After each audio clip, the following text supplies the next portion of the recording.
Mayo experience. That Mayo experience. That Mayo experience. That Mayo experience.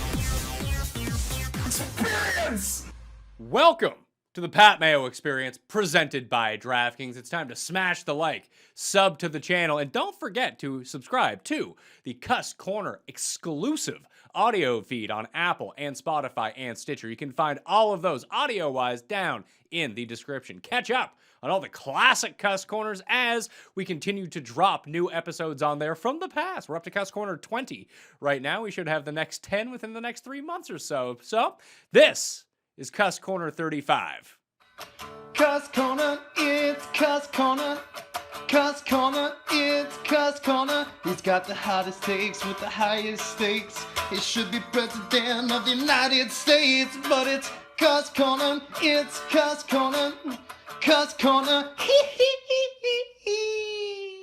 People, as you know, in the last poll disagreed with that and said that Top Cat Corner is its name. I won that poll pretty comfortably. And so why we continue with this charade of calling it something that it isn't, I'm not quite sure. Well, to you and your burner accounts and the other 3% of people who voted for Top Cat Corner, you can go converse with them if you like. You're just upset that a strong plurality of the people support me. What do you mean a strong? Can you please explain strong plurality when it comes to that voting? Anytime I get close to 20% in a poll that you've retweeted where people are actively trying to knock me down, I think that's a victory, that I've persevered. So is living your truth once again a topic on this show? No, I don't live my truth. I live the truth as I see it. So your truth. I didn't say that. Geoff Fienberg is also on the line for this edition of CUST Corner. Remember to smash the like. Follow Geoff on Twitter at gfienberg17. You ready to talk to Tim? I'm ready to talk to Tim. He never stops moving the goalposts on this sort of issue when it comes to a poll. This is true. This is why he continues to say he wins polls, despite yet having over 50% in any poll he's ever put out. That's your marker for victory. Mine is different. That's a really low bar, pal. I don't care. I exceed the bars that I set for myself. Well, I mean, the people do not support you on this issue. Anyway, Geoff, here's one I wanted to start with because I want to ask this question to you. So, have you ever been to breakfast before, out with people? Yeah, I love breakfast. It's my favorite meal of the day. Yeah, I actually just went to a new Greasy Spoon diner on the weekend. My wife and I met at a Greasy Spoon diner. That was the site of our first date because I was so hungover and then forgot about the date. And she was like, "Hey, you want to meet up?" I was like, "Yeah, let's go to this place," which was right next to my house when I used to live with Cody Saftig. And now we're married. We have 2 kids. Everything is great. So we went to a Greasy Spoon on the weekend. But I only bring this up because we went to play golf, had a golf weekend. Tim was there a few weeks back. And someone at breakfast got toast. They got sunny side up eggs, hash browns, that kind of thing. And they were dipping their toast in the egg yolk, which I thought was pretty standard. And Tim, can you describe your feelings about this? I was offended, furious, outraged. 1, raw yolk is gross and you shouldn't have it. 2, the toast is for the toast. It's not for dipping egg yolks in. That seems ghoulish. No, you should not be doing that. I'm strongly opposed to that in all of its forms. So, Geoff, he had said that he had never seen anyone do this before. And frankly, I had never seen. So I want to throw it to you because I do it, and basically everyone I know outside of Tim does it. Do you interact with this? Yeah. Of course, I'd say 95% of people do this. Tim loves this line that I've never seen people do it before. When I got in my passionate argument with Tim about mixing slushy, slurpee, whatever your proper nomenclature is for your region, he claims he'd never seen it before. Now, I lost the argument of if it was the popular thing to do, but no one is insane enough to say they've never seen it before. And I would put this in almost an identical pantheon, maybe even higher, because 90% of people do this when they order sunny side up eggs. So Tim is either horribly bad at observing things or he never goes out. Well, first, in my house, it's always eggs over hard. No one eats sunny side up eggs in my house. Feels So revolting. the yolk is cooked through like it's supposed to be. Was or there? they're scrambled. I mean, you have a lot of history going back in the region where you're from. Was there a point where your ancestors just had like all their taste buds scraped out and like we need to eat food as blandly as possible, and that's how we're going to stick to it in perpetuity? I was raised mostly for food to be cooked very well before I eat it. That is common to the cooking in this part of the country, and I am sympathetic to it. And so no, I never saw anybody use their toast like a nacho chip to scoop up the salsa as their raw egg yolk. I thought that was weird and strange and like kind of gross. Like, why would you want like raw egg all over your toast? It makes it soggy instead of being crispy. And like, you're obviously not going to put like marmalade or peanut butter on your toast. Yeah, because we're not 98 years old. Well, so no, I strongly oppose this in all of its forms. You should eat the toast with a good topping and not pour disgusting kind of flavorless yolk, which is slimy all over it. Come on, now, people, talk sense. Jeez, I mean, just the talk of a good breakfast meal, breakfast joint, I went out to breakfast this morning. Getting me going right now. I honestly have no issue with however you want to treat your toast in this meal. There are multiple ways. You can do the very common dip, and use it like that. That is honestly, though, I'll agree with Tim. It's not my preferred, although it's often seen, and maybe I'll even do it with a bite or two. People like to turn their eggs and bacon into their own little sandwich sometimes. I don't mind that. I'm weird, though. I guess I just like to, a little butter jam. I like to almost have my toast as like its own side dish sometimes and not even mix it. Although I'm not afraid to get it in that yolk and sog it up or throw some bacon and egg and score a bite that way. So there's no wrong answers here. The only wrong answer is Tim claiming what someone else is doing is wrong and that he's never seen it before. I don't understand why people eat raw yolk to begin with. I don't understand it. It's runny. It's flavorless. You lose all of it on the plate. When it's over hard or hard boiled or scrambled, it's all cooked in there and you get to eat it. It's so wasteful to have a runny yolk. I don't understand. I just don't understand it. Well, hold on. You really missed out on the key point of the runny yolk because it actually has flavor. Once you just fry it so it's hard, it has no flavor. I disagree completely. Well, do you ever eat runny yolk? I can't remember the last. So you have no idea. It's not that I have no idea. You seemingly have no idea because you're wrong. Yes, I remember it being gross and slimy and flavorless. Well, I mean, even going back to the last time we all did a CUST Corner together, the people in a super majority totally agreed that your waffle cone take is insane, that your inability to mix good things is so weird. And I think this kind of piggybacks on the insanity of allowing good things to join each other. No, I like excellent things on their own for the most part. I don't do a lot of the, like you said, mixing of slushies or yogurt cereals. Pardon me? Cereals. Well, yeah, but that's it. I think that's really strange to mix your Raisin Bran and your Special K. Like that's unusual. Well, I think it's because people who are doing this aren't eating Special K and Raisin Bran, pal. Or whatever, or the Rice Krispies and the Raisin Bran. No, but I've even done Rice Krispies and Cheerios. I like them. It can't be done. I just don't. If you want Cheerios, have Cheerios. You want Rice Krispies, have Rice Krispies. Why? Okay, I gotta ask you. Why are all of your food takes the missionary position of food takes? I don't need to have a Frankenstein's monster of food. Like when I was young, I don't do this anymore. But when I was young, I used to eat all of one thing, then all of the next, then all of the next, then all of the next on my plate.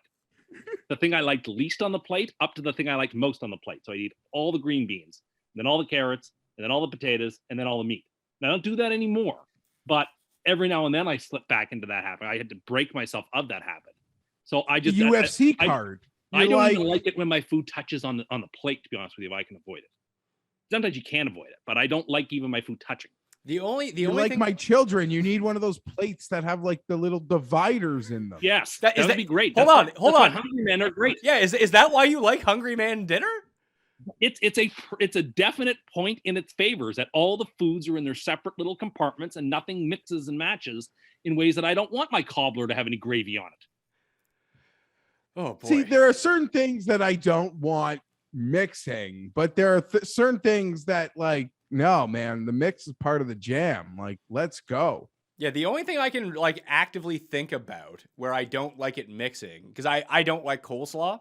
So sometimes you just get a dish and I'll say no coleslaw, but they'll put coleslaw on it anyway. And it's always like a little bit runny, and then the coleslaw juice gets underneath my fries. And I just don't like coleslaw. But if it was essentially anything else, I probably wouldn't have a problem with that. So I am pro, like I'm not going out of my way to dip my toast in my egg. I generally, with my toast, if I have like a meal like that, I'll cut up part of an egg, put it on the slice of toast, put a piece of bacon or a piece of ham, whatever I have, and then eat it that way. And then if the yolk is runny and it's on my plate, then I'll basically just use the toast as a piece of paper towel, scoop up the yolk and eat it that way. I think that's the way that you want to go about it. But Geoff, I guess my question for you is, what is your go-to like greasy spoon diner meal? See, it kind of depends, because I mean, man, like my favorite, like a breakfast buffet done right is just heaven to me, because I can get everything and all those carbohydrate galore that I love.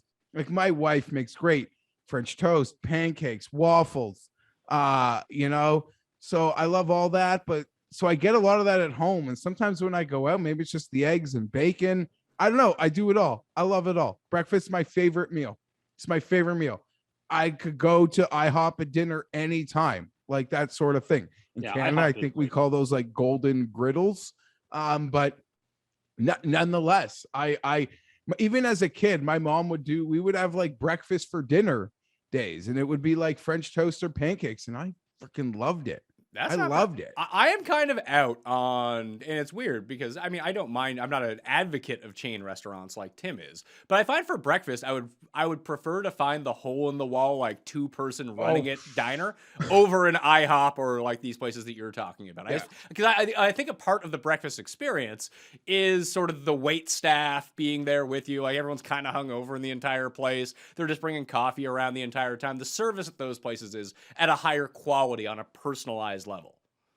Yes, no, I totally agree. I just mean like the places like that I do frequent, Pat, they're closed by dinner. So I was just making like if I even had to eat that at dinner, I would be down. You are 100% right. It's literally a tragedy. Me and like my boys, my Sunday crew football, we piled, like the place got demolished for condos. Fucking Toronto works, man. What a hole in the wall. Even the little server, she loved us. She would rub our backs as she took our order. Like seeing us march in, she had a crush on a few of us, and certainly not me. But oh my God, she'd even talk her sweet little nothing dirty thoughts. Oh, we miss you, Sandy. Oh, fry basket for life. Like it was everything you could think of. Like it looked like it was the nut low, but it was goddamn delicious. And it didn't look like it's been touched in 55 years. Before I throw it to Tim for his go-to breakfast order at one of these places, Geoff, I want you to try to guess what Tim is going to say. So think of like the worst thing you could order. I'm going to guess that's what it is, because I actually have no idea. I don't know. We would probably go to like some like place that can't do it properly and demand like a good eggs Benedict, because he's, Tim too rich. Yeah, you go to the single best breakfast place on earth, McDonald's, and then order like eggs Benedict somehow.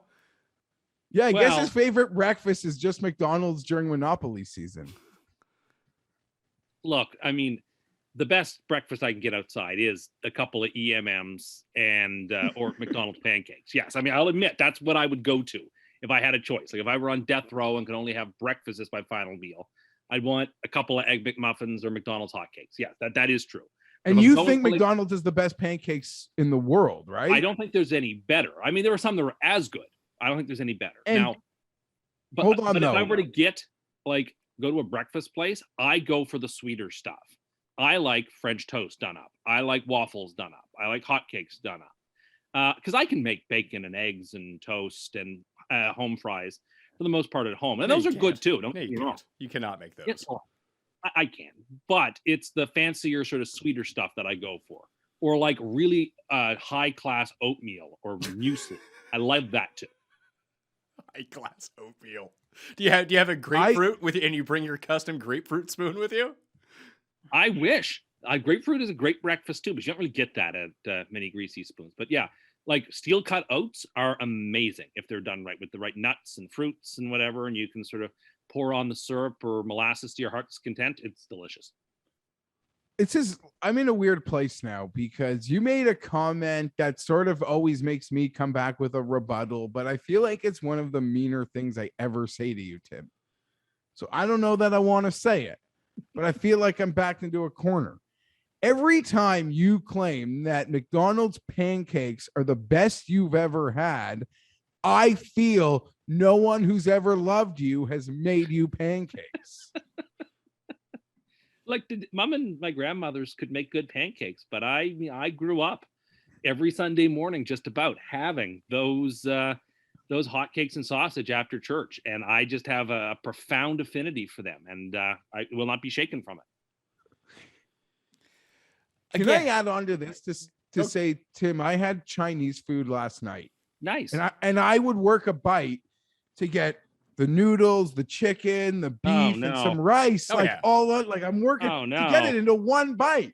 You would think that that's the way to do it. That's absolutely the move. Because I had Chinese last week too. I had some chow mein, I had some ginger beef, and the chicken fried rice. And I just a quick takeout, got it in the styrofoam. But I actually brought it home, put it on a plate, just made a bed of rice, put on the ginger beef, put on the chow mein, just added some soy sauce, some hot sauce, mix that shit up. Yeah, and then each scoop is just a mystery, and it's fantastic. Yeah. What I like about Manchu Wok is I couldn't imagine the dividers at eating Manchu them Wok by themselves. Like that's cereal. That's like psychopath. No, like, when I eat my Chinese, I'll eat basically my rice, then I'll eat the chow mein or whatever, and then I'll eat the chicken balls, or I'll alternate between I'll have a chicken ball, then some ginger beef, then another chicken ball, then some ginger beef. That's more normal. But I'm not combining on the same chopsticks like 6 or 7 different flavors. I don't need my mouth to be filled with all the delicious flavors possible. I don't need that. I guess I'm a grown up. I have one. Yes, with your separated foods, like how children have to eat. You're very adult, Tim. You're Tim Adult. And your Egg McMuffins. So anyway, I want to throw out mine. If you were trying to create like a combo plate, so like hash browns have to be a part of that. Toast and or pancakes, I feel, has to be a part of your like greasy breakfast. When you go with the meats, so we'll say like 2 to 3 eggs, however style that you want them, over hard, nut low in terms of egg rankings. What meats are you going with, Jeff? Like, can you eat ham? That's fine for you, right? Yeah, I can. That's not like a thing, but I'm more of like a bacon guy. Like I would get bacon over ham. Bacon is, I mean, from just from a pig, you can eat bacon, right? Yeah, I eat that. We eat that. I'll put it on my cheeseburgers. Yeah, I didn't grow up in one of those like, I don't know, because I know people who aren't like hardcore religious who still won't have bacon, but I'm pretty we're chill. Like my parents would eat it. Wouldn't so much make it in the house though. I'll admit that. Don't have any memories of like my mom cooking up bacon, but if we went out for breakfast, we'd get like a plate of bacon for the table or whatever. Sure. Tim, did you have a problem that he put bacon on his cheeseburger? Well, just no, cheeseburgers are not kosher either. You don't mix milk and meat. Yeah, I do that, except like the only thing I won't do we don't do is like drink milk. Okay. Like I won't have milk with like a cheeseburger and fries. Okay. Well, to be fair, I'm not like that's actually so gross. Would you have a milkshake with them? Why are you drinking? Maybe after? Yeah, you're just sitting down with a milkshake as a cup with your meal. Like, I mean, if you're that's very common, very common. Oh, really? It's super common. People less so now than it used to be. People go out and sit down, have a meal, and they're like, you know what I need with this? A milkshake. That feels like a dessert. Traditionally, McDonald's would serve milkshakes. A lot of traditional diners. Might do it. But how many people do you actually see do this? That isn't 1958. I've seen a couple stoner buddies upsize their soft drink to a milkshake at Duke's. You do see it on the odd occasion. I agree with it's mostly a dessert, but I mean, there are places wherein one might get a milkshake with their burger and fries. Also, anyway, also milk with a meal as a drink is designed for 2 types of people. 1, children, and B, people who live on farms. That's it. Like, who the hell is drinking milk with a meal? Yeah, I not don't me. know, but that's like I don't know. I've not, as a Jew, that's something I've only seen in like movies or so. I don't even know. Well, I don't don't worry, know. us I've never Protestants aren't seen doing that. that either. Yeah, I just find that really strange. My old roommate Eric used to do that. He used to have milk with a meal. I was like, "Where in like the middle of nowhere are you from?" And it turned out Like he a was. big steak with a nice cold glass of milk. It's like, all right, that's kind of strange. So you would have bacon as your number one side meat for a breakfast meal, like over sausage, like Lynx sausage. Yeah. But I think that's just more of like I didn't really have, I don't know. Yeah. Yeah. Bacon done not burnt like Tim, like a little crunch, a little soft. I don't know. Yeah. So I've come around to this realization. Maybe this is a me specific thing because I don't like burnt bacon, and you don't normally get burnt bacon when you go to a restaurant. I find the bacon at restaurants is terrible.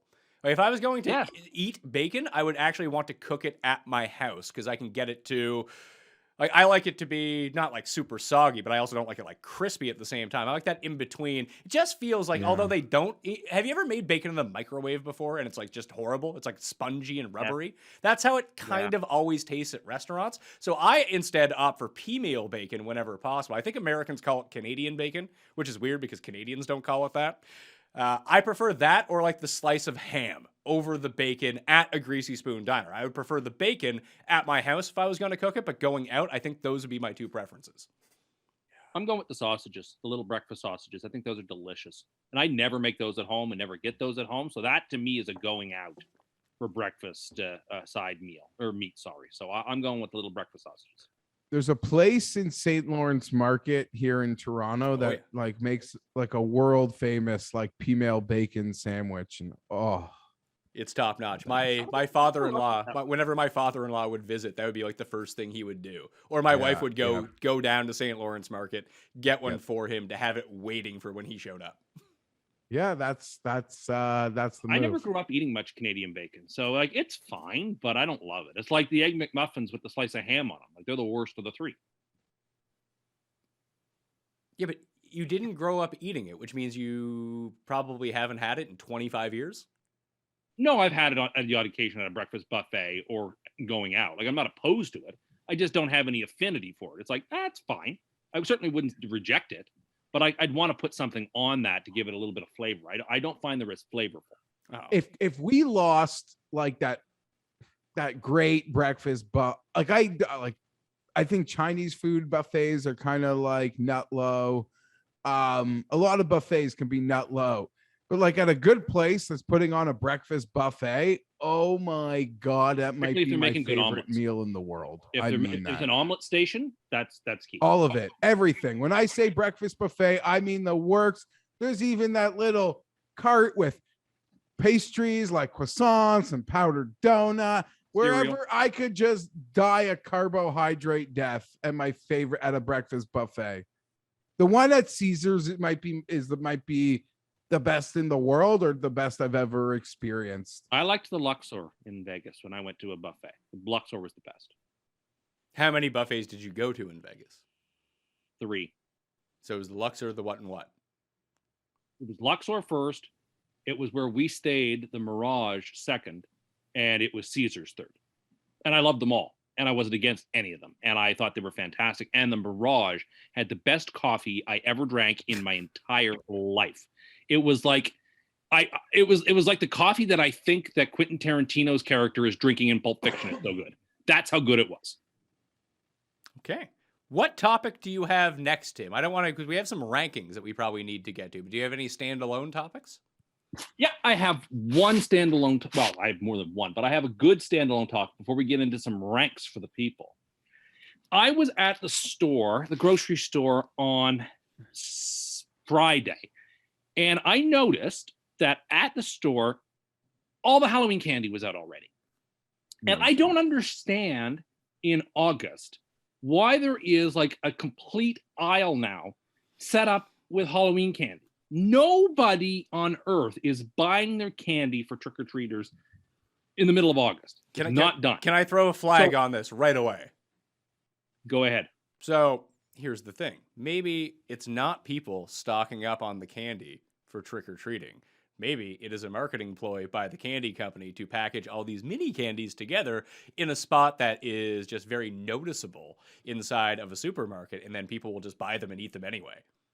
So Can I throw bought- another flag? Yep. Because I also, is it like distinctly Halloween? Yes. Because I've seen this, Tim, at a store I went to, and it sort of hit me as more of like a back to school thing, and like for lunches and with like some back to school supplies. So I don't know. I don't know. Maybe The it's Kit more Kat of like a bar back to had the school black vibe. cat on it, which I had to buy because I thought it looked cool. So you But, bought like, it. So the- it worked. So what you're saying is that it worked.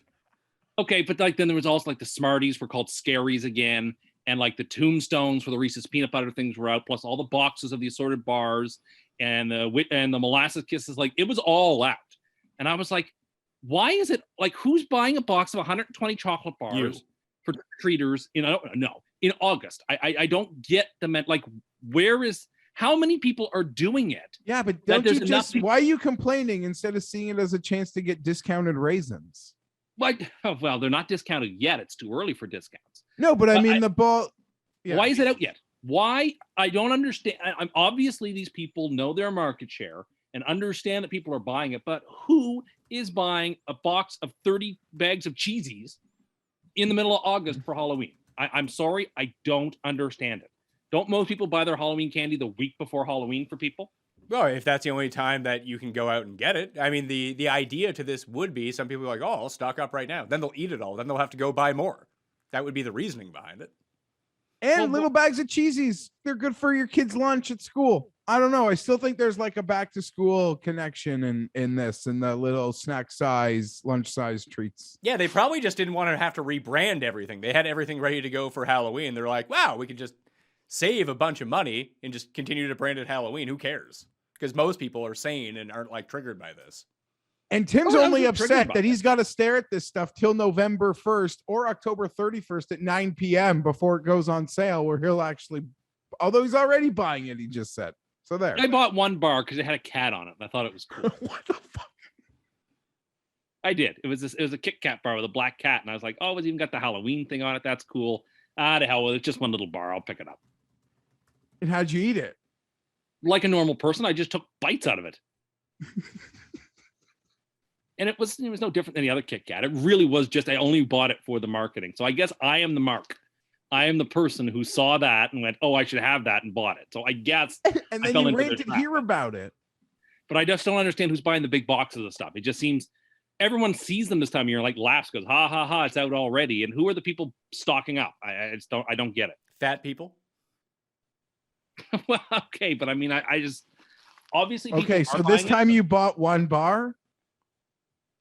Yes. Next time will be a bag. And the No, time after no. that will be a box, pal. No, I can't be one of those people. Why? Well, there's no need for me to be buying a bunch of Halloween candy in August. Yeah, what if it was just called candy and it was in a bag? Would you then buy it? No, I don't think I would. But like, it seemed weird to me. Listen, I want summer to be over as much as anybody else, but we're not there yet, and it just seemed really early. Like that was strange. It was mildly humid and kind of hot here on the weekend, Jeff. And we asked, we were going out on Saturday night for some drinks. We were going to go to the casino. And we asked him to come out, and he said that he couldn't come out. He has things to do in the morning. And then it was like, we're going out at like 8 o'clock. Like, you can come out and go home and still be home in plenty of time to get some rest and go to bed. Like, you don't need to come out and get wasted with us. And it turns out that the day took too much out of him because it was too hot and he couldn't come out. I was burned out, and I had been out the day before when it was in the 30s with a humidity of almost 39 and no wind. Like Jeff will attest, this is not the weather for people like him and I. We don't No, but thrive. it wouldn't stop me at nighttime. You sound more like my mother-in-law. Like the day is just, you've done too much. I Like, was out in the heat all day, and I was tired. okay, that's fair. And I knew I had to be out in the heat the You're next allowed day. to make that decision, but your friends are also allowed to make fun of you for it. Well, if they didn't make fun of that, they would find just something else to make fun of. So Well, there's an overflow of things that you tend to mention on a day-to-day basis, which would allow for that. if you say so. Like when we went for breakfast and you got steel oats and then freaked out that someone was dipping toast in egg yolk. Yeah, all of that bothered me. Still bothers me. So strange. All right, you want to get into some of these rankings? Rankings or the driver imbroglio? The what? The driver imbroglio. No, we're going to do that on a different show. As I told you before, Oh, 10 seconds I didn't before we realize that. started this show, Jeff, what did I say? I'm we sorry. were going to save that, and we were going to have him on at the do something in the golf show. Then that's what we'll do. Okay, so I've got rankings here. So because we are a show that responds to the people and go back and give that show 5 stars and a comment on the iTunes, we appreciate that. Apple Podcasts. iTunes doesn't exist anymore. Whatever. There you go. Give it the 5 stars and give it the comment. We solicited a couple of things from the people. We got a couple of really, really good ideas. And look, not only do we do this show, we do like a little mini between the 2 and 5 o'clock games during the football show every single week. So don't be afraid to keep sending in ideas and suggestions. But if they're good, we'll roll with them. And so I have got here two lists. One, somebody asked me to rank the best food mascots in the world. I've done that. And somebody asked to rank the best fruits when they're ripe. And I've done that. So we can take them in any order that you'd like. Jeff, do you have any specific leans on this? Do you want to do mascots or do you want to do fruit? If we're good, I mean, listen, I can't offer much in a fruit discussion. Look at me. But I'm game for whatever one you want to do. I'm very keen to find out how mascots breaks down, though. Let's do the food mascots then, Tim. Give us your list of food mascots. Okay, I will start from number 10 and work up. So number 10 is the aforementioned Julius Pringles. He's great. He's cool. Again, and this ranking for best food mascots, I should note, is about coolness. That's the criteria. Now, you might say that's a bit subjective, and sure it is. But also at the same time, we all sort of know coolness when we see it. Also, I have excluded from the list real people who are the mascots. So example, Colonel Sanders is not on the list. Wendy from Wendy's is not on the list. Chef Boyardee is not on the list because these are real people. Even though Is they're Little all, Debbie a real person? I don't know, but she didn't make the list. Probably, but she didn't make the list. It's not very cool anyway. So number 10, Julius Pringle. Number 9, the yellow M&M. I despise the red M&M. He's a smart mouth. But the yellow M&M is cool and funny and kind of goofy. And like, I can relate with him. And I think J.K. Simmons does his voice. It's a great character. I'm a big fan of the yellow M&M. Number 8, it's a bit of a cheat, but I'm taking both the polar bears and Santa Claus from Coca-Cola. Coca-Cola invented the modern Santa Claus as we know him and put polar bears on the map for Christmas time. So the Christmas polar bears and Santa Claus from Coca-Cola are number 8. Well, hold on. Then there's a gap. Now, isn't Santa Claus a real person like you thought until you were 12? No, although I did believe in Santa Claus till I was 12. I will admit that. I will stipulate I was one of the late ones to not believe. It's based on St. Nicholas, who was a Turkish bishop in the 4th century. He doesn't look wouldn't have looked anything like the modern Coca-Cola Santa Claus. So I don't think we can say that's not a real person in that sense. So there's a gap after that. Number 7 is the Jolly Green Giant. Growing up, I always loved Jolly Green Giant vegetables. Like, I got excited if I knew we were having green beans or whatever that had the Jolly Green Giant on it. I really liked those. And so, like, he always seemed really cool. Like, he's tall. He advertises good foods. Again, coolness is the name of the game here. Jolly Green Giant is number 7. Number 6 is Chester Cheetah. Again, he is mischievous. He wears those really neat sunglasses. He's just awesome. And so Chester Cheetah makes anybody's list if they're sensible. That's too high or too low, I mean. Number 5 is Grimace. I love Grimace. He represents the milkshakes at McDonald's. He's a very recognizable character. Again, he doesn't need to wear a bunch of clothes and have a bunch of catchphrases for people to find him cool. He doesn't say anything. He just is. And he's distinctive and everybody recognizes him. And again, I think he's the coolest of the McDonald people. And then there's another gap. Do you see a lot of yourself in Grimace? No, I don't. I don't see a lot of myself in Grimace. When I wear a lot of purple, I've been known to be called Grimace.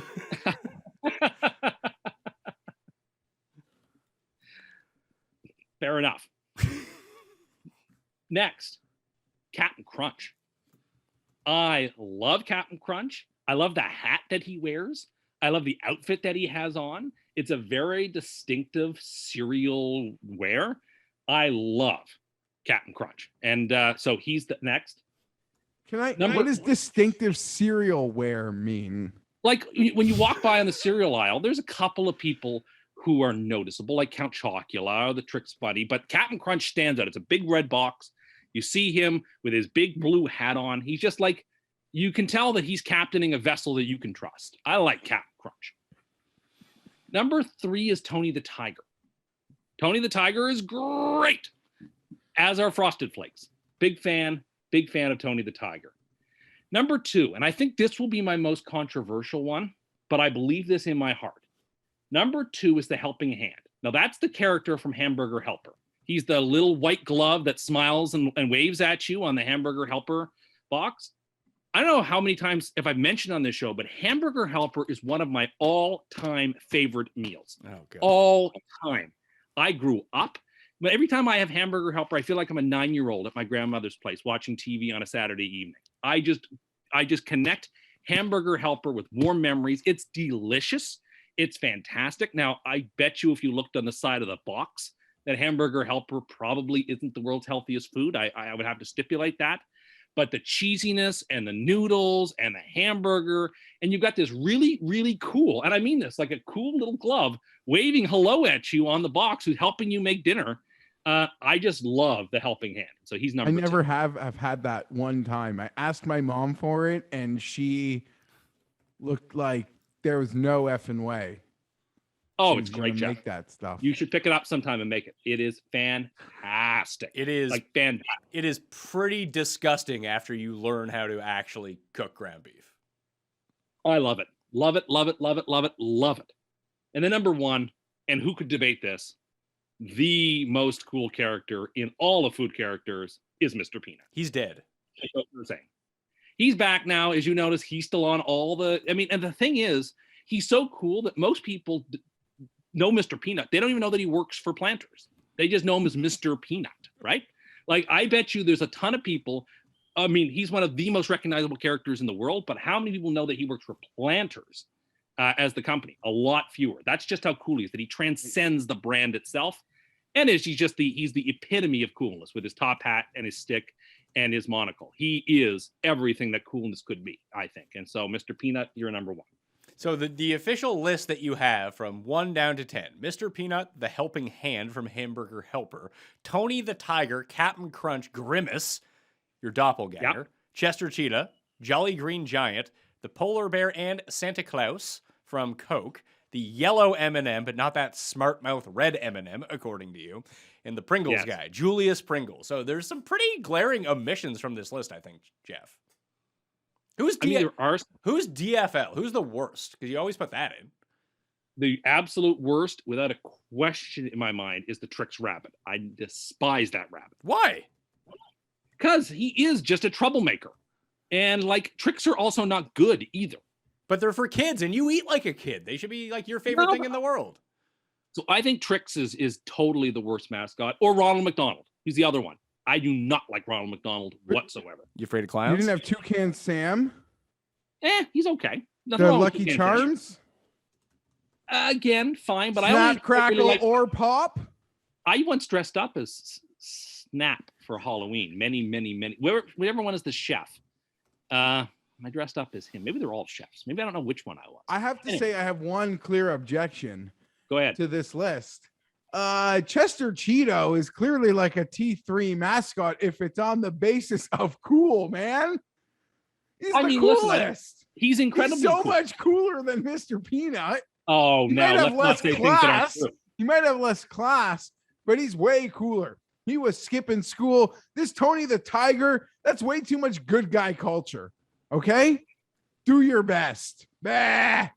Give me more Chester. I think there are some like pretty big ones. Like you didn't have Poppin' Fresh. Woohoo! Like where's Poppin' Fresh? He's not on the list, but I mean, I'm not against him. All right. What about the Kool-Aid Man? He's pretty cool. Cool's in his name. Popsicle Pete. He sort of got taken over by Family Guy as a character, and then sort of lost his pizzazz. Like he sort of became too much of a big time guy. And I don't know. I know that sounds crazy, but like, I don't know. The Kool-Aid Man is sort of like it's a bit overdone. Hold on. It doesn't sound crazy. It is crazy. That's the distinction you need to make there. Okay. But anyway, no, I don't like I'm not against the Kool-Aid Man, but he wasn't making the list. The Honey Nut Cheerio bee? I just think of Jerry Seinfeld from Bees when I see him. Or the Bee movie, I guess it was called. That's where your mind goes? That's where my mind goes. I never loved Honey Nut Cheerios either. I like the plain Cheerios. Of course you did. What about the lady from the raisin box, the little raisin box? Is she a mascot or is she a real person? I don't know. I think it's a mascot. Let me And the A&W Bear doesn't crack. Oh, you know top what? 10? The A&W Bear could have made the list. He definitely belongs close there. I don't know how many people even know who he is. But Northeast yeah, folk, A&W I think, no. If there was an honorable mention, like he is definitely an honorable mention. Okay, there are two that stand out in my mind that I just assumed that you overlooked or forgot about because they seemed right up your alley. One is the owl from Tootsie Pops or Tootsie Rolls, whatever those ones are. It didn't even occur to me, to be honest with you. I don't know how cool he is. He's an owl. He's like an old man. That's like your demographic of cool. You think that Mr. Peanut is the coolest character? Well, that's because he is. Who could dispute it? Everyone? No. What was the other one? The Keebler Elves from Chips Ahoy Cookies? They're fine too. But again, I wouldn't take them over any of these guys. Like, would you take him over Captain Crunch? I don't think so. I think so. I would take Count Chocula over Captain Crunch. Maybe even Toucan Sam. No. Do you agree with me on the yellow M&M? Yeah, I don't really care about the M&Ms. I couldn't tell you which one's which. The yellow one is the peanut. He talks like this. You'd be surprised Hey, how red M&M talks like this. He's like a wise guy, like Joe Pesci. That's your Joe Pesci impression? You don't think it's a good impression? I had a good impression. Keep going for it. Keep doing your Joe Pesci. This is my Joe Pesci. Did you ever see that movie where I was defending those kids that got murdered? My Cousin Vinny. Yeah, that's the name of the movie. That was a good movie. Remember the judge from the Munsters? He was the judge. I showed up in that suit. I think that you need to do a Joe Pesci line reading right now from Goodfellas. I don't have a script in front of me. But no, clearly you don't think it's very good. You're trying to mock me with it. So, what about the California Raisins? Good one. Good one, Pat. they're not cool. mascots. They're their pretty own cool television show. They're, And I loved the California Raisins. yeah, as they a were kid. so I- cool. They got their own TV show. And live action claymation movie, There you go. which I watched a million times with that carrot who was their manager when they went to Hollywood. But they weren't good enough to make your list because they're too big time, is what you're saying? Honestly, they're too big time. They're too much of a big deal. They're not really mascots anymore. They're above and beyond mascots. It's like saying, oh, well, Snoopy is the mascot for MetLife. Well, yeah, sure, but Snoopy is so much bigger than that. Yeah, but Snoopy What wasn't. about that But Snoopy was co-opted as the mascot for MetLife. He started as Snoopy. The California Raisin started as a mascot. I mean, I think you make a strong case, but I think the California Raisins are just too big. Plus, you have to take all of them. Sure. I mean, you get 4 for the price. I mean, you put in a polar bear and Santa Claus as one. Well, those guys are cool. Those And bears are Pillsbury really cool. Doughboy doesn't get in there? He's debatable. This is all over the place. All right.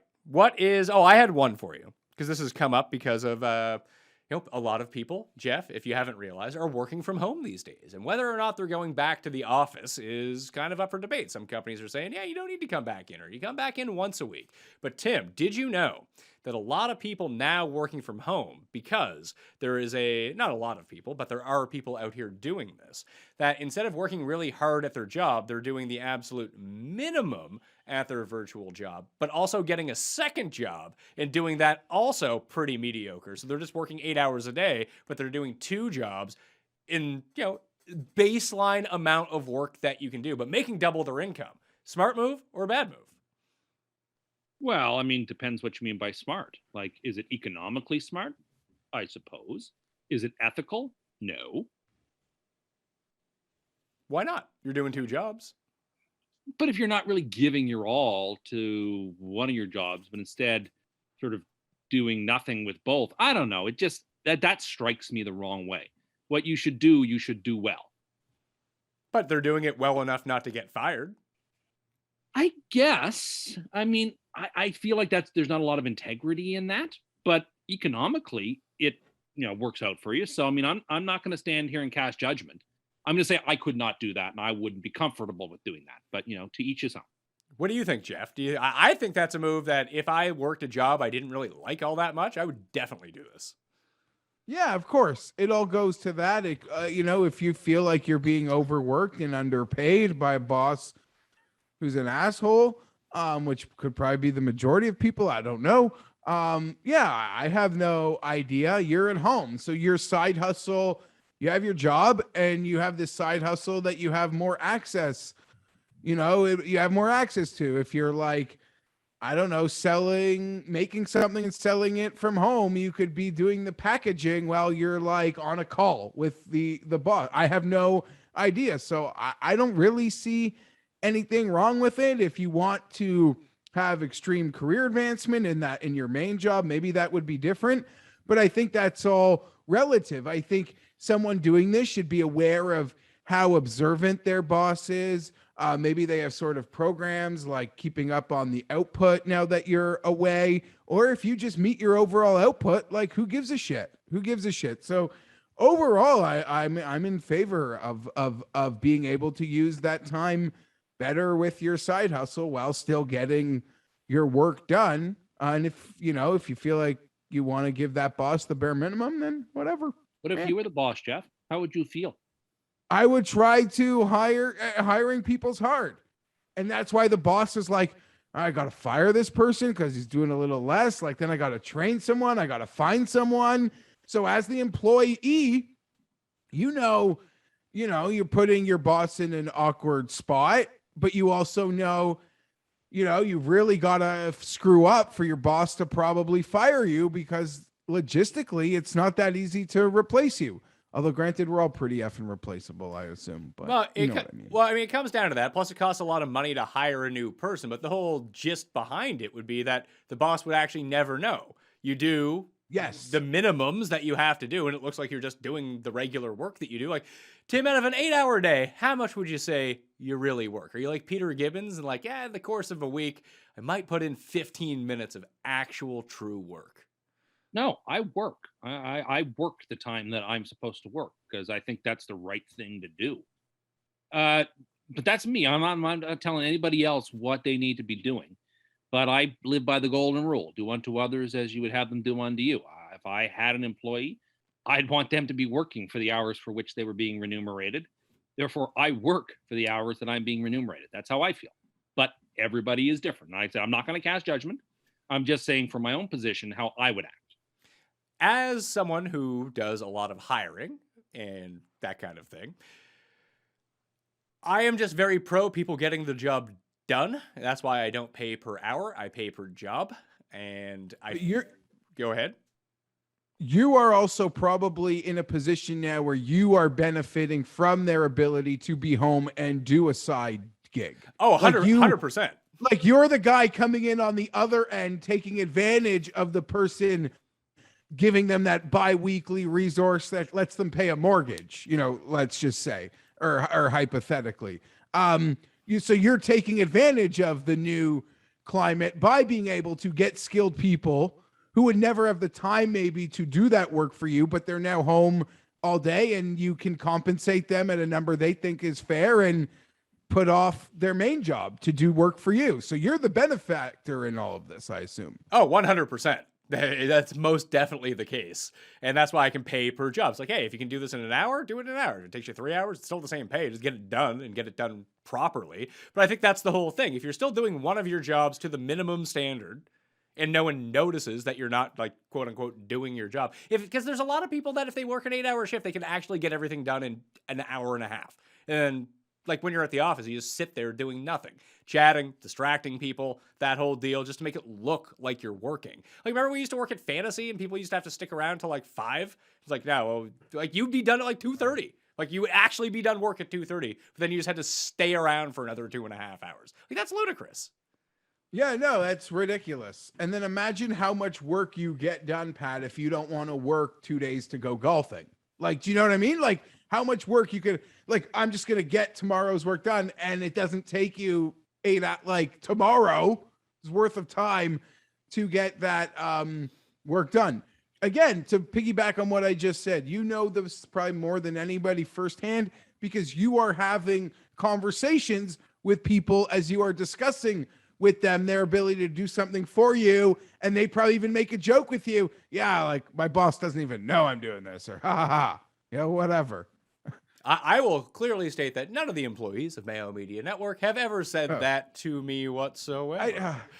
Yeah, no, I just mean like you are in the midst of being able, like you are having conversations with all these people and sort of getting that lay of the land on how they are balancing their work life in this new climate with the ability to make content, or a lot of people able to do things from home. Well, selling cards or something. Who knows? Yeah, Tim, you work from home, and you would seem like you would be a big advocate of people working in the office because that's how offices work. Damn it, that's generally your stance. But you've experienced the working from home at this point.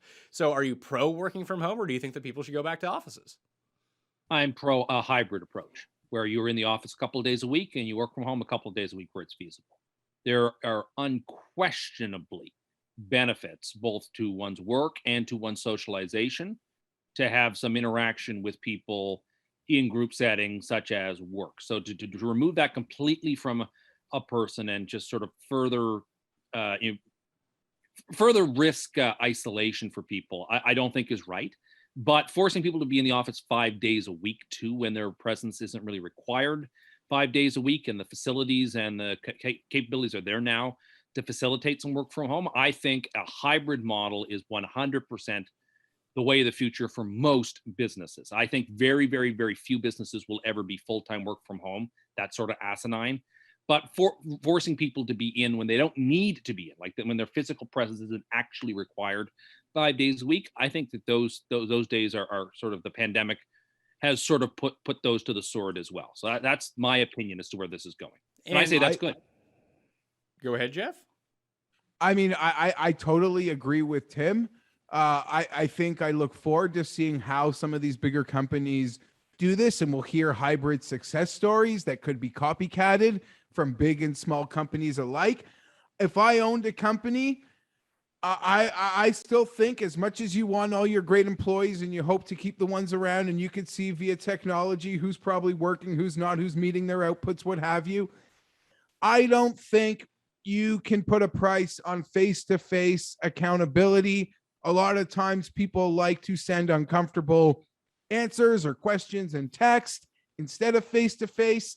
And I think if you own a company, you have the right to at times demand face-to-face accountability. And if it's a hybrid approach where people share desks, and these days those people are there and they can have smaller spaces that are shared.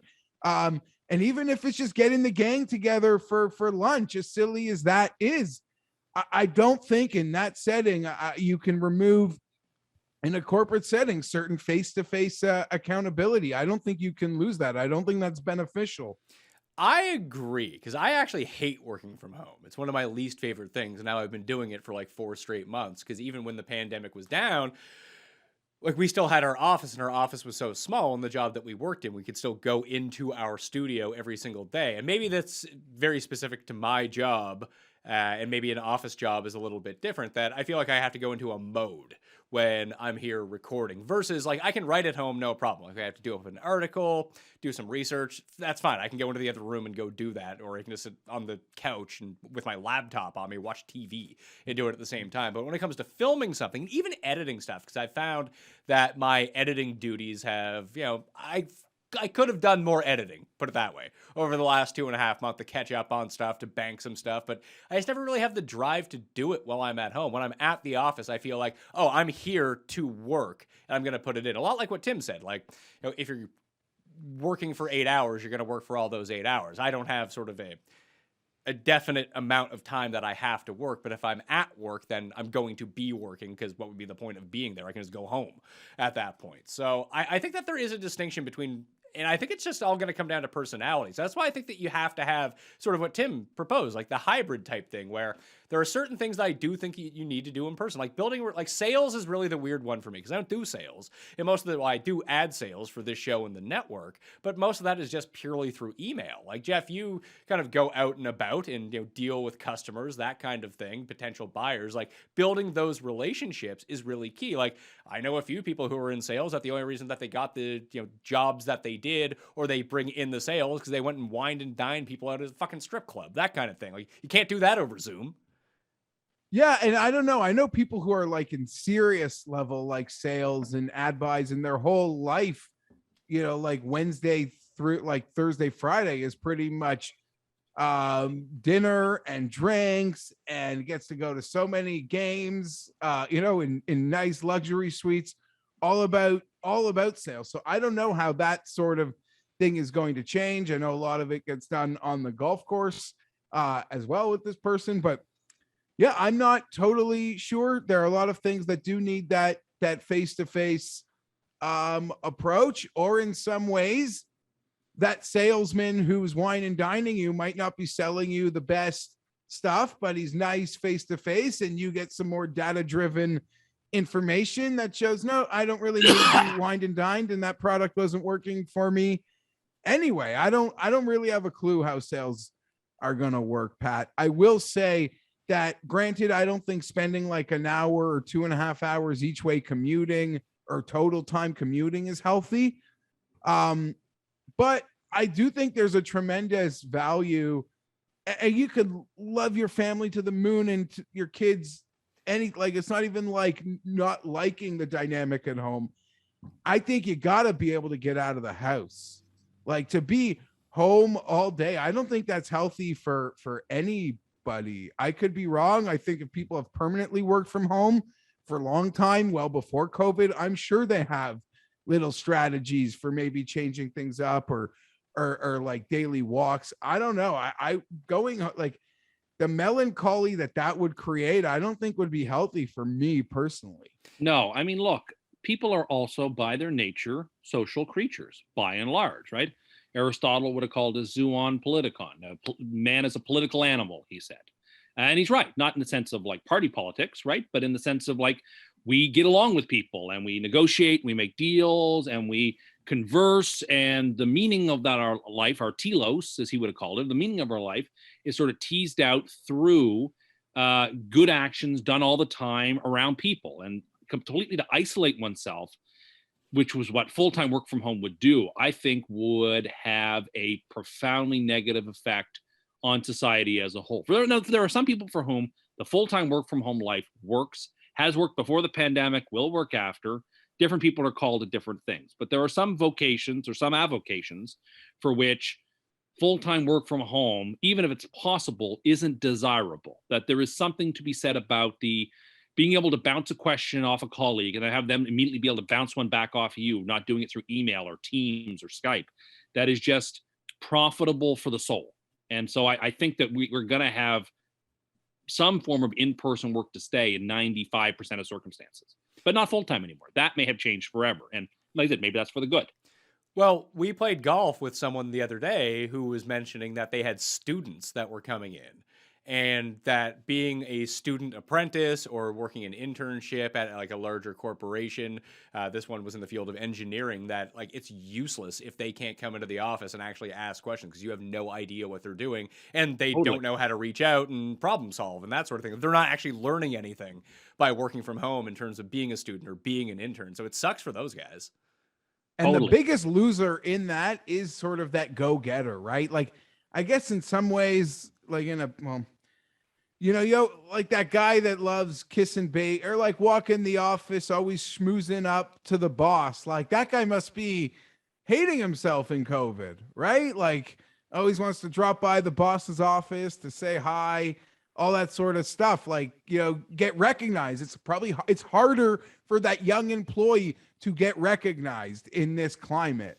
Yeah, and like the drop by to the boss if the boss is chatty, because they always want to, like, it's the boss. They can reschedule anything they want. They're good with taking the 10 minutes to go just chat with someone. If, like I said, if they're a chatty person, they're fine with that.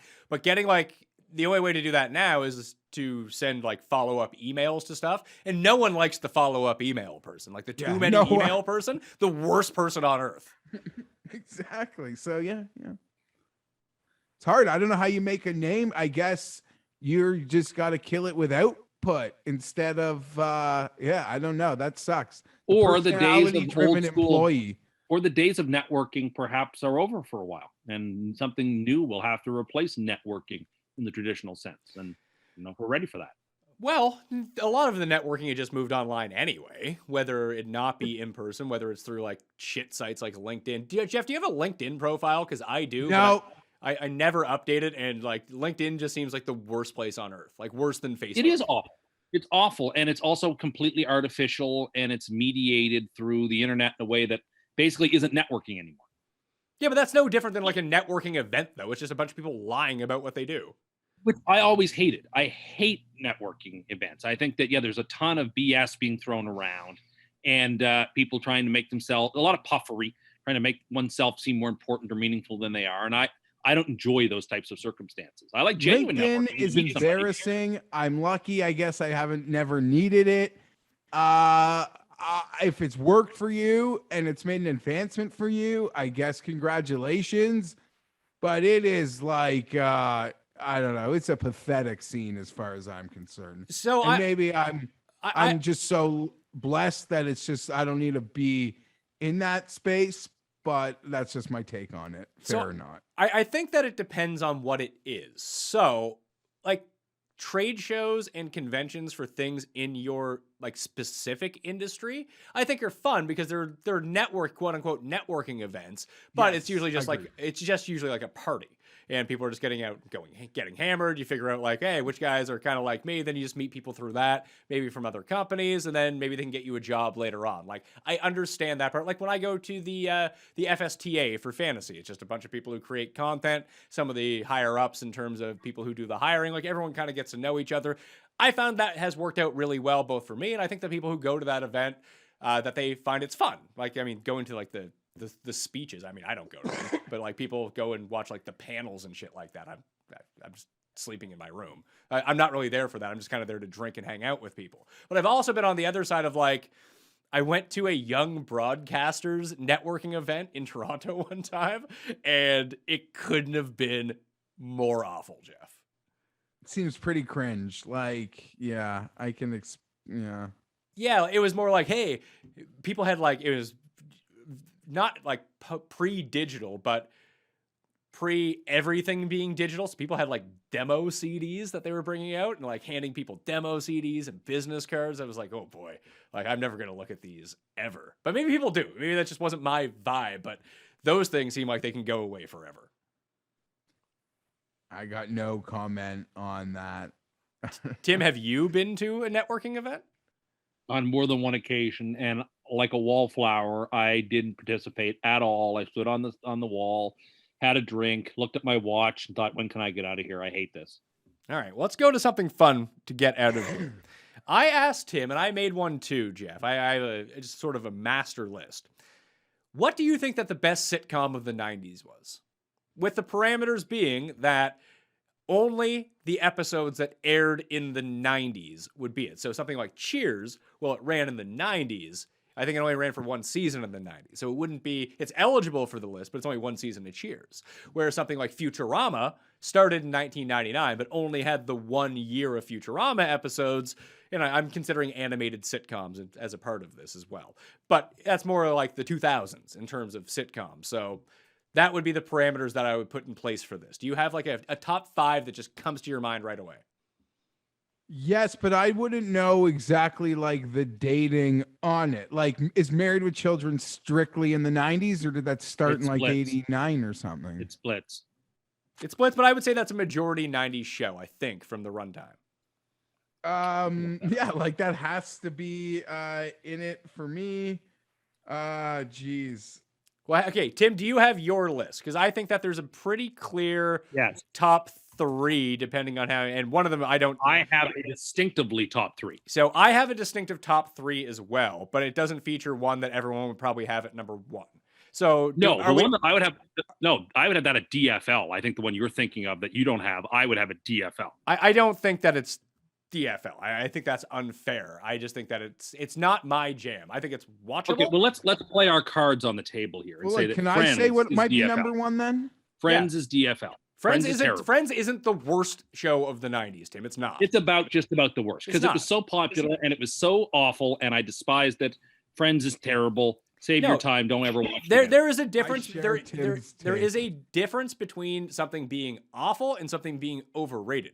Friends isn't awful, it's just overrated. It's fine. It's funny. Yep, you can tune into it, have it on in the background. It's a lot like 2.5 Men. You can just have it on in the background. But it's not something that I would go out of my way. And actually, like season 1 of Friends is quite good. When Chandler used to have Sigs, that was where we were at. But it's not awful. It's fine. It's not in my top 5, but I think for the purposes of this, I know a lot of people love Friends. Because the way that you talk about Friends is how people are going to talk about The Office in like 5 years. Well, let them. They don't know what they're talking about. But there are some people with bad taste. It's going to be the same thing. I don't think so, because The Office is so popular on Netflix. It almost is sort of like the way Friends was super popular on Netflix. That's what I'm saying. But people will love The Office because it was, unlike Friends, creative and interesting, and did humor in ways that wasn't just plain and boring. And I don't know. I did not like Friends. I watched Friends literally as a different time. Like I'd watch it with girls I liked, to just sort of do that. I did not like the show. It was not for me. I understood its popularity, but it never was must-see TV for me. Not one time. I would agree. The fact that it's even debated against Seinfeld and a lot of mainstream things, and maybe that's just so they can make an argument, or have a content piece thing, makes no sense to me either. They're in different stratospheres. Yeah, but we're dealing with 2 completely different types of humor. I think the 3 of us, obviously we're all leaning Seinfeld, but I know a ton of people that don't like Seinfeld and love Friends. They don't find Seinfeld funny. They find it mean and isolating, which, it is, but that's why I find it funny. It's the same people, and they're the very same people who also don't like Curb. Well, that would make sense. If you do not like Seinfeld, you would not like Curb. Yeah, you really would. People like a regular guest. What's that? No. It's just people I know in my life. This is first a regular guest. Who would you think it was going to be? Let's move on. No, who do you think? Well, camera 2 Drew is no longer a regular guest on this show, but he does. He does love himself Friends over Seinfeld in this regard. So my top 3 for the 90s sitcoms, I think it's a very clear 3, and maybe we're different on this, Tim. Number 1, it's 1A, 1B, and then 3. It's The Simpsons, it's Seinfeld, and it's Frasier. 1, 2, 3. Okay, so we aren't the same. I have Fresh Prince at 3. Frasier's better. I love Fresh Prince, but Frasier's better than Fresh Prince. And I have Frasier at 4. Okay, so that is where we differ. I have Simpsons 1, Seinfeld 2, Fresh Prince 3, Frasier 4. I'm not going to disagree with any names named here. They would all sort of be right at the top. Where would Larry Sanders Show come in though? That would be something on the back end. I had that next on mine. I had that ahead of Fresh Prince as well. It seems like you've just never seen the Larry Sanders Show, Tim. Hey now. It's so good. I actually watched it a few years ago for the first time, admittedly so, and I enthralled by how good it was, and how genius he is, and learning more about Larry, I guess, since his passing and having experienced that show. So. Well, who do you think is the Hank Kingsley of this show? Is it you or is it CUST? I think it's CUST. And the show that didn't live long enough to be included, but I loved every second of it, was Sports Night. Is that 98 to 99? I know people who love Sports Night. I was never into it that much, but I know some people who loved it.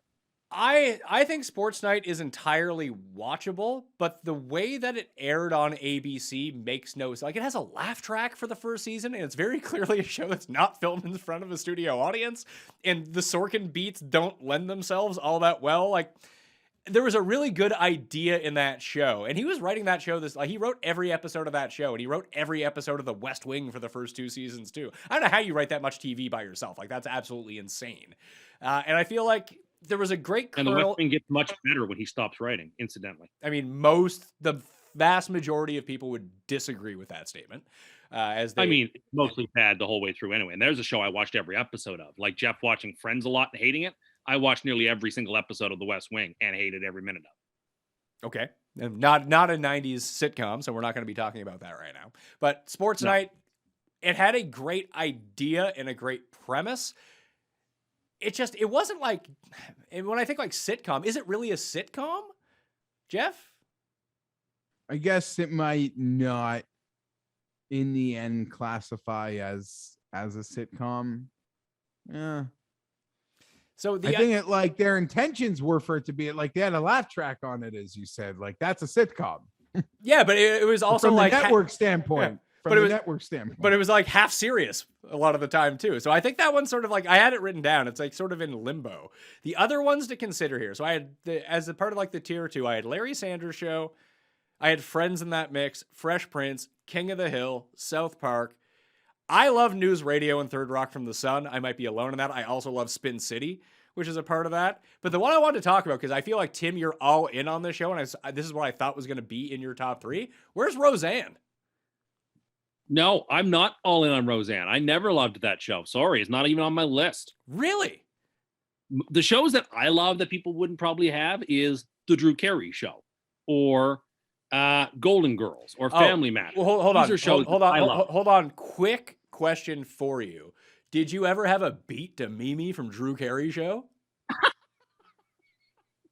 Oh, it was just a really, really fun and entertaining show, and I loved it. Are you a big Ryan Stiles head?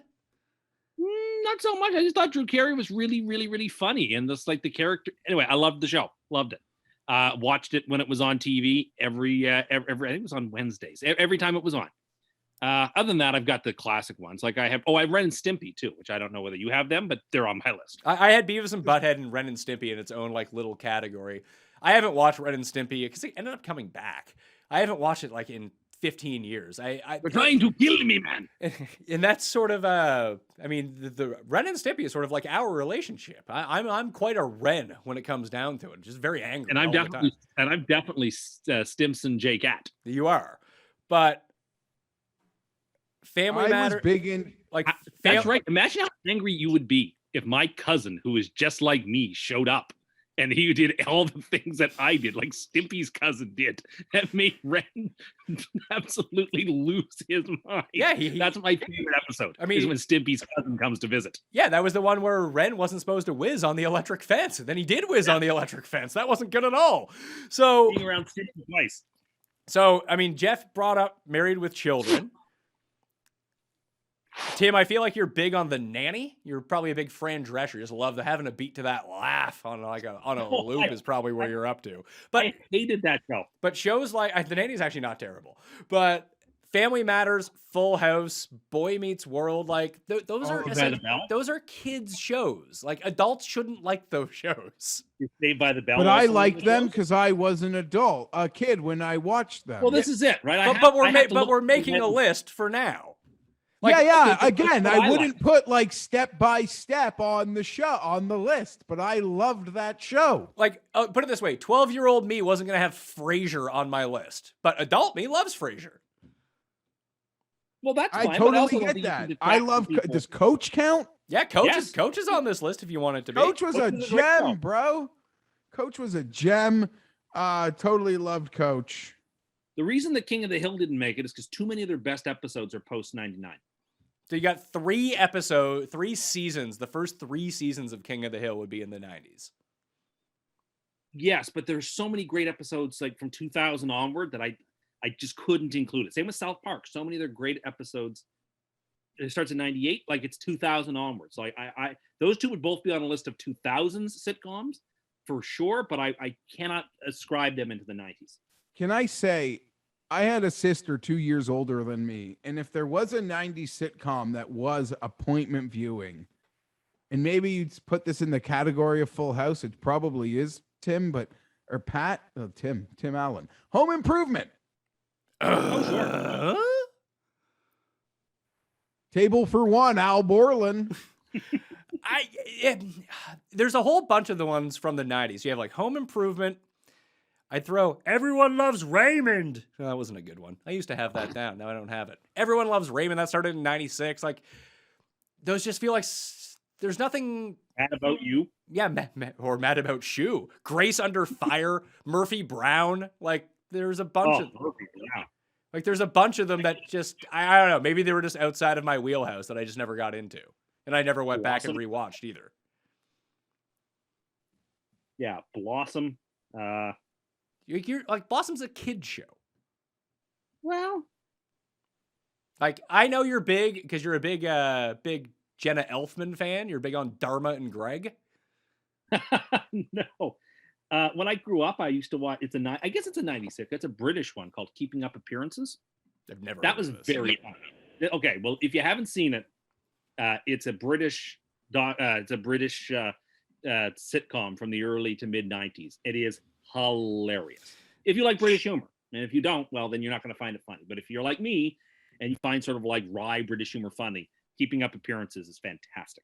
So the other ones I had on this list, I had Mad About You, A Different World. Martin came out in the mid-90s. So did the Jamie Foxx show. I liked Martin. Didn't really love the Jamie Foxx show.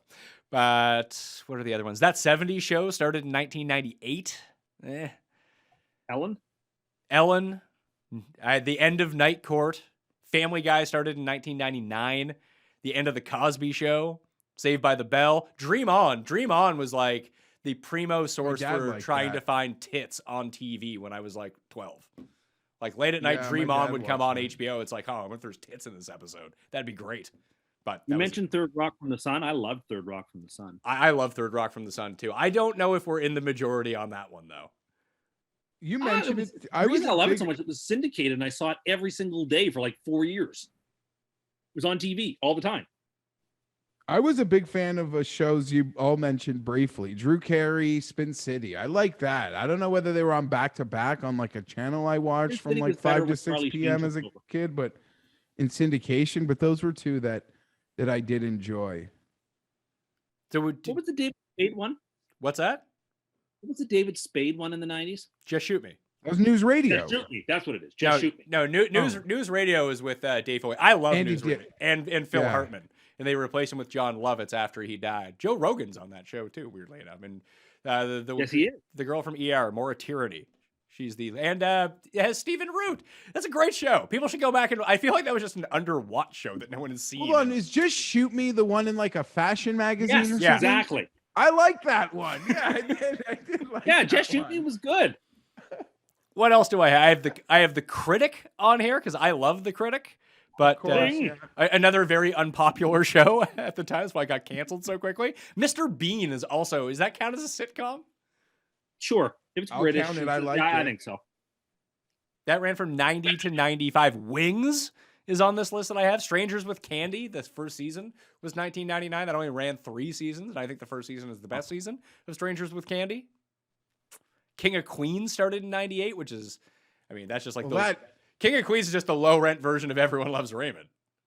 No, I love, but if that, I don't know, is that 90s? But I don't know. I'm into that. Oh, that's one of your like background shows, or is that something you would sit down and watch?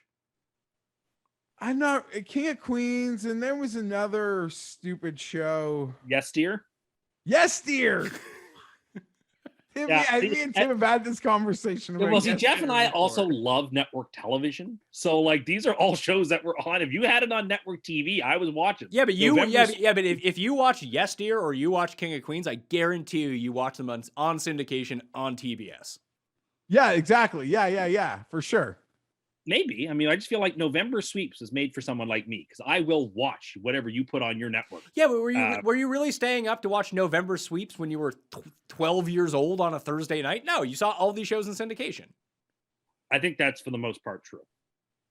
So Thank you. I guess it depends on what region you live in too, and what your local affiliate had the syndication rights to. It might be influencing a lot of what you liked from the 90s. But so do we elevate Larry Sanders' show to that upper level? Because I'm not going to have friends. I'll have friends inside the top 10. That only seems fair, just because a lot of people like it. I mean, it's not my personal. If I do my personal favorite top 5, maybe that's the way that I can go about this. I think it would go Simpsons, Seinfeld, Frasier, Larry Sanders, News Radio. I think those would be my 5. With Fresh Prince, Third Rock from the Sun, Spin City, because those are the Michael J. Fox years, not the Sheen years. I think those would probably be the next ones, because you're right about King of the Hill and South Park.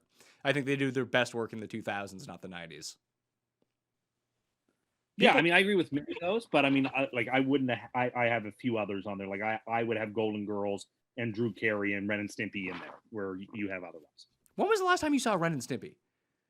I don't know, but it was so great that I had this Game Boy game of Ren and Stimpy in the year 600 million in space or whatever, and like you played as Ren and Stimpy in space, and I had a T-shirt that had backwards powdered toast man on it, and I loved that show. So it has a warm place for me.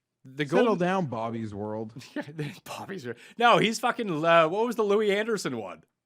Life with Louie. Life with Louie. Yeah, that's Tim. I like that. They ask me about it every time. And we're talking about like 90s early morning cartoons. Like I was about that show, Doug.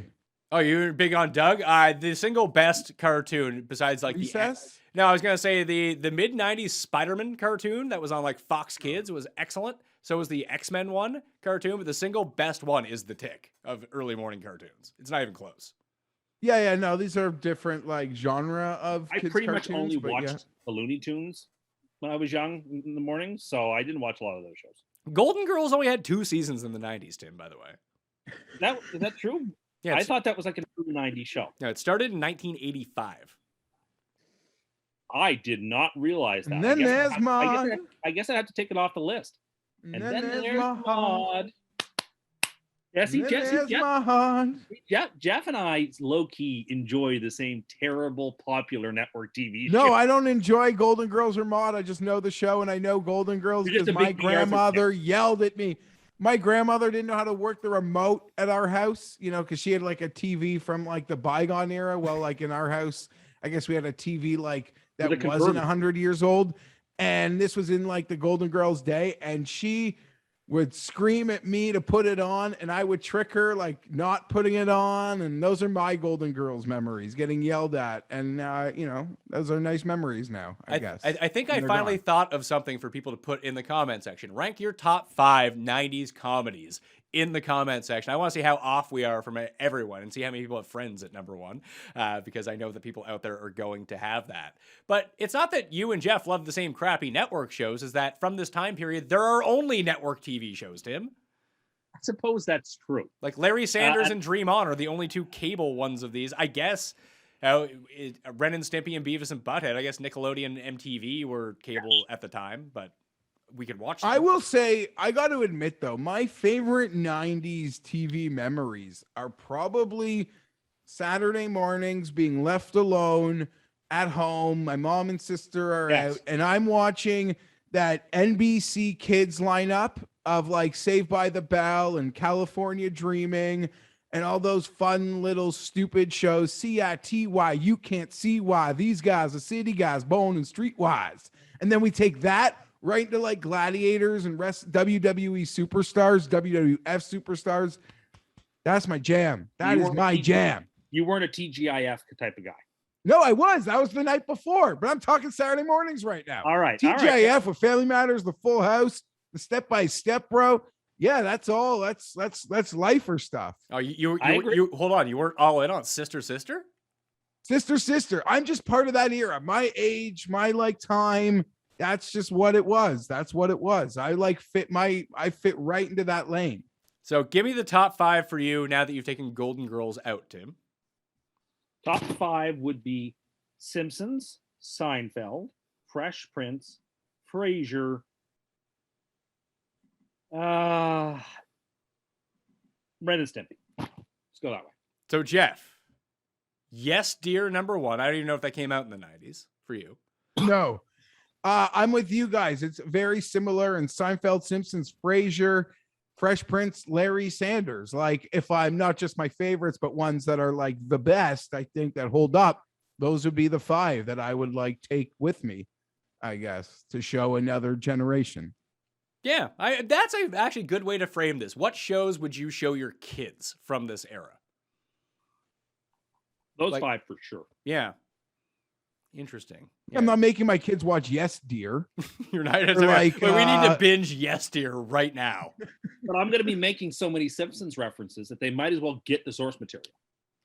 I mean, the Simpsons is still Simpsons on are TV. hard though. Like, let's say your kids are now like, where do you start? Like, because they're so young, like they're so long, and I've stopped watching like new ones so many years ago. Like, where do you even like start? Like, You have a I want to show you the responsibility Simpsons. you have a responsibility to ensure that they're not in love with the new ones, that the old ones are what they get their watching of first. Yeah, I think it's pretty evident that you go start of season 2 through season 8. Those are your prime best years of The Simpsons. And if they were like us, they'd watch it 5 days a week, every single day for so many years that those are the only episodes they know anyway.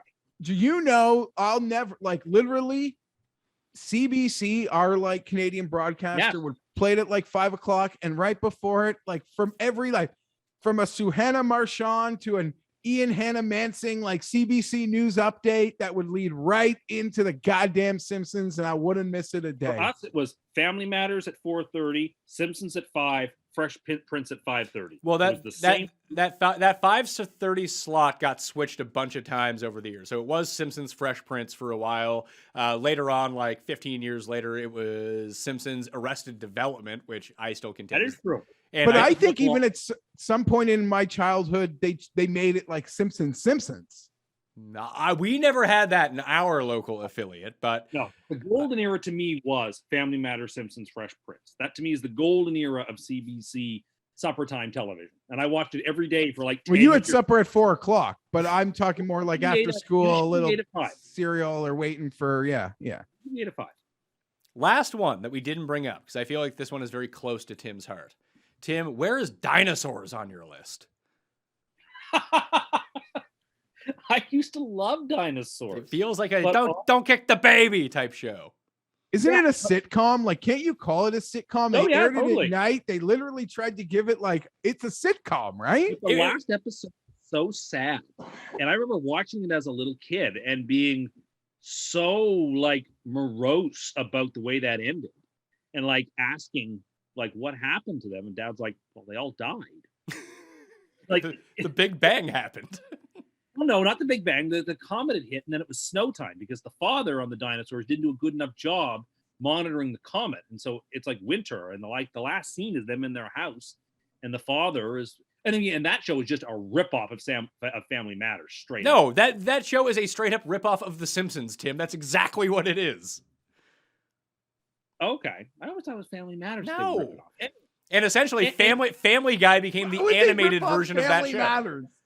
Hold on. What element of Family Matters do you see in the dinosaurs? older grandmother is like the father's mother, and the mother and the mother, and I always thought the father was more like the father. Carl Winslow? What are you talking about? I thought he and Carl were more similar. Anyway, that's it. My point being, the last episode was so sad because he's trying to describe to the baby, like, "Oh, we'll pull through. We've gone through stuff before," knowing that. Anyway, it's just. It's such a terribly sad final episode that it sort of soured it for me. Like I'd never go back. Like I would never ask kids on my own to watch that series because knowing how it ends, it's just too much. It's too somber. All right, that will do it on CUST Corner 35 in the comment section. Please drop in your top 5 sitcoms of the 90s. Follow Geoff on Twitter at GFienberg17, and as always, follow Tim on Twitter at Tim Andercust. Tim Andercust. It's not my name. At Tim Anderson 87 on the Twitters. I bring the fun. That will do it for me. Subscribe to the CUST Corner audio podcast feed along with the Pat Mayo Experience. Smash the like on the way out. Sub to Mayo Media Network and get off your ass and go back and watch all the old CUST Corners. Okay? That'll do it for me. I'm Pat Mayo. We'll see you next time. Pat Mayo Experience! Experience!